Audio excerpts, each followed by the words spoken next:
इदं विष्णुर्विचक्रमे त्रेधा निदधे पदम शमूढ़मस्य पाग्मुषुरे स्वाहा। नमो नमः। आज देवशयनी एकादशी है। बहुत सारे लोगों को प्रश्न है, ये देवशयनी एकादशी क्या है, इसका महत्व क्या है और सही में इसमें देवशयन करते हैं या नहीं करते हैं। आइए तो आज हम उसके बारे में जानते हैं। देवशयनी एकादशी में ये यहाँ से चातुर्मास का भी प्रारंभ होता है।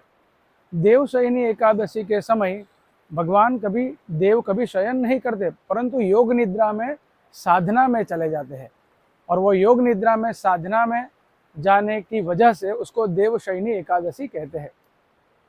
अब यहाँ पे बात ये है कि चातुर्मास में बहुत सारी चीज़ें वर्जित है। चातुर्मास में आयुर्वेद में बहुत सारे चीज़ें खानी चाहिए, नहीं खानी चाहिए, क्योंकि क्या होता है यहाँ पे ये समय में वर्षा ऋतु का प्रारंभ होके ये जो 4 महीने हैं वहाँ तक हमारी जो अग्नि है वो मंदाग्नि हो जाती है और मंदाग्नि होने की वजह से वहाँ पे बहुत सारी चीज़ें नहीं खाने के लिए वर्जित बताया गया है।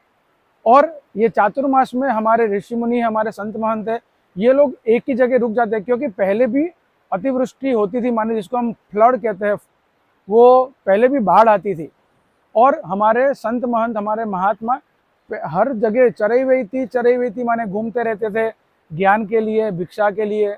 और ये 4 महीने में जब ज़्यादा बारिश होती थी तब वो वहाँ पे एक ही जगह रुक जाते थे और वहाँ रुक के देवों का पूजन अर्चन करते थे, पाठ स्तवन करते थे। हमारे लिए भी अगर ये चातुर्मास में हम लोगों को बहुत ध्यान रखना चाहिए। ये चातुर्मास में भगवान जब योग निद्रा में समाधि में चले जाते हैं तब हम लोगों को भी हो सके उतने नाम स्मरण, भगवान नाम संकीर्तन, भगवान के स्तोत्र पाठ हो सके उतने ज़्यादा गृहस्थ जीवन वालों को करने चाहिए। दूसरी एक चीज़ है, यहाँ पे चातुर्मास के अंदर हमारे यहाँ पूजन पद्धति जो है, तो शुभ कार्य क्यों वर्जित है, इसका कारण भी यही है कि जब हम कोई भी पूजन करते हैं तब हम लोग संकल्प लेते हैं, तो विष्णु और विष्णु और विष्णु, भगवान विष्णु का नाम लेके ही संकल्प का प्रारंभ करते हो। भगवान विष्णु को साक्षी नाम मान के, एक विटनेस मान के हम लोग वहाँ प्रारंभ करते हैं। तो भगवान जब योग निद्रा में चले जाते हैं, इसलिए यहाँ पे ये 4 महीने में कोई भी पूजन क्रम, हमारे वहाँ जो विवाह आदि क्रम है, यज्ञोपवीत, विवाह आदि शुभ कार्य इसलिए वर्जित है क्योंकि चातुर्मास में योग निद्रा में चले जाते हैं।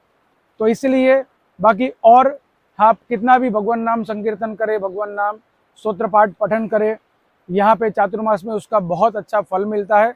शुभ कार्य वर्जित है क्योंकि हम भगवान विष्णु को साक्षी मानकर संकल्प भगवान विष्णु से ही प्रारंभ करते हैं, इसलिए यहाँ पे ये वर्जित है।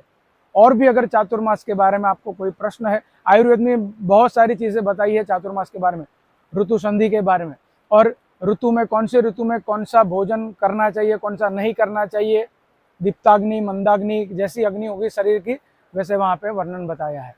अगर आपको और भी चातुर्मास के बारे में कोई भी प्रश्न है तो आप हमें पूछ सकते हैं। धन्यवाद।